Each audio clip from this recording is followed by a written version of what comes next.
New York city ਨੂੰ ਜਿਹੜੀ bound ਜਹਾਜ਼ ਸੀਗਾ, ਉਹਦੇ ਵਿੱਚ ਰਸਤੇ ਦੇ ਵਿੱਚ ਬੇਬੀ ਨੂੰ ਜਨਮ ਦਿੱਤਾ ਤੇ ਹੁਣ ਇਹ ਡਿਬੇਟ ਚੱਲ ਰਹੀ ਆ ਵੀ ਉਹ ਯੂਐਸ ਸਿਟੀਜ਼ਨ ਹੋਊਗਾ ਜਾਂ ਕਿੱਥੇ ਦੀ ਜਿਹੜੀ ਸਿਟੀਜ਼ਨ ਉਹਦੀ ਹੋ ਸਕਦੀ ਹੈਗੀ ਆ। ਇੱਕ ਪੈਸੇਂਜਰ ਪਲੇਨ ਜੋ ਆ, ਉਹ ਫਲਾਈ ਕਰ ਰਿਹਾ ਸੀਗਾ ਨਿਊਯਾਰਕ ਸਿਟੀ ਨੂੰ ਤੇ ਉਸਦੇ ਵਿੱਚ ਇੱਕ ਬੀਬੀ ਸੀ ਜਦੋਂ ਲੇਬਰ 'ਚ ਆ ਗਈ ਜੀ।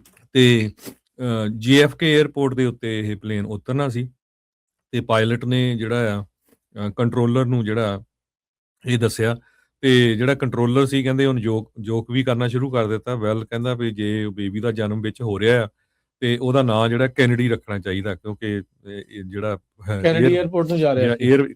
ਕੈਨੇਡੀ ਏਅਰਪੋਰਟ ਨੂੰ ਉਹ ਜਾ ਰਿਹਾ ਸੀ। ਹੂੰ।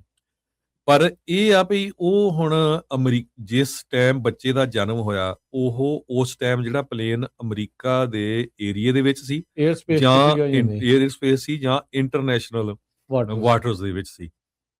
ਸੋ ਇਮੀਗ੍ਰੇਸ਼ਨ ਅਟਾਰਨੀ ਜਿਹੜੇ ਇੱਕ ਬ੍ਰੈਡ ਬਨਸਟੀਨ ਆ, ਉਹਨਾਂ ਨੇ ਕਿਹਾ ਵੀ ਇਹ ਬੜਾ ਯੂਨੀਕ ਤੇ ਰੇਅਰ ਕੇਸ ਹੋਊਗਾ ਉਹ ਅੱਜ ਦੀ ਡੇਟ ਦੇ ਵਿੱਚ, ਕਿਉਂਕਿ ਜਿਹੜਾ ਚਾਈਲਡ ਬਰਥ ਵਾਲੇ ਜਿਹੜਾ ਸਿਚੁਏਸ਼ਨ ਨੂੰ ਲੈ ਕੇ ਆਲਰੇਡੀ ਕੇਸ ਸੁਪਰੀਮ ਕੋਰਟ ਦੇ ਵਿੱਚ ਚੱਲ ਰਿਹਾ ਹੈਗਾ।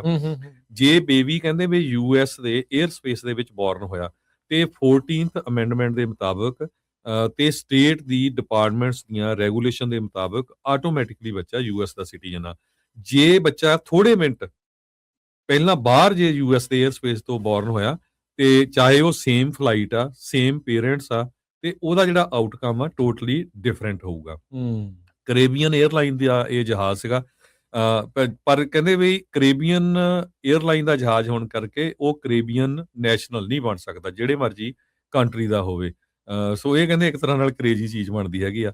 ਸੋ ਇੰਟਰਨੈਸ਼ਨਲ ਵਾਟਰਸ ਦੇ ਉੱਤੇ ਜਿਹੜਾ ਬੱਚੇ ਦਾ ਜਨਮ ਹੋਊਗਾ, ਸੋ ਉਹ ਕਹਿੰਦੇ ਯੂਜ਼ਲੀ ਪੇਰੈਂਟ ਦੀ ਜਿਹੜੀ ਕੰਟਰੀ ਹੁੰਦੀ ਆ ਉਹ ਆਟੋਮੈਟਿਕਲੀ ਉਹ ਸਿਟੀਜ਼ਨਸ਼ਿਪ ਉਹਨੂੰ ਪਾਸ ਕਰ ਦਿੰਦੀ ਆ। ਪਰ ਕਹਿੰਦੇ baby could actually be stateless, no country, no passport, nothing. So ਇਹ ਟੋਟਲੀ ਜਿਹੜੀ ਆ ਇੱਕ ਡਿਫਰੈਂਟ ਸਟੋਰੀ ਹੋਈ ਆ। ਹਾਲਾਂਕਿ ਇਦਾਂ ਦੀ ਗੱਲ ਨਹੀਂ ਹੈ, ਪਰ 1929 ਤੋਂ ਲੈ ਕੇ 2018 ਤਾਈਂ 74 ਬੇਬੀਜ਼ ਦਾ ਜਨਮ ਪਲੇਨਸ ਦੇ ਵਿੱਚ ਹੋਇਆ ਆ, ਜਦੋਂ ਉਹਨਾਂ ਦੇ ਮਦਰਸ ਫਲਾਈ ਕਰ ਰਹੇ ਸੀਗੇ। So according to US national library of medicine, Caribbean airlines ਨੇ ਪ੍ਰੈਗਨੈਂਟ ਪੈਸੇਂਜਰਸ ਨੂੰ ਅਲਾਉ ਕਰ ਦਿੱਤਾ ਵਿਦਆਊਟ ਕਹਿੰਦੇ ਵੀ medical clearance until 32nd week, ਹਨਾ। ਯੂਜ਼ਲੀ ਕੀ ਆ flying after 35th week ban ਕਰਦੇ ਹੈਗੇ ਆ।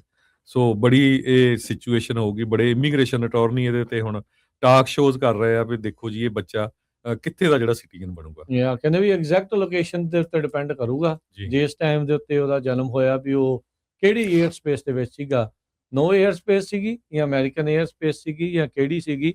ਉਹਦੇ ਕਰਕੇ ਵੀ ਇਹ ਸਾਰੀਆਂ ਚੀਜ਼ਾਂ ਜਿਹੜਾ ਆ ਉਹ ਚੀਜ਼ ਸਾਹਮਣੇ ਆ।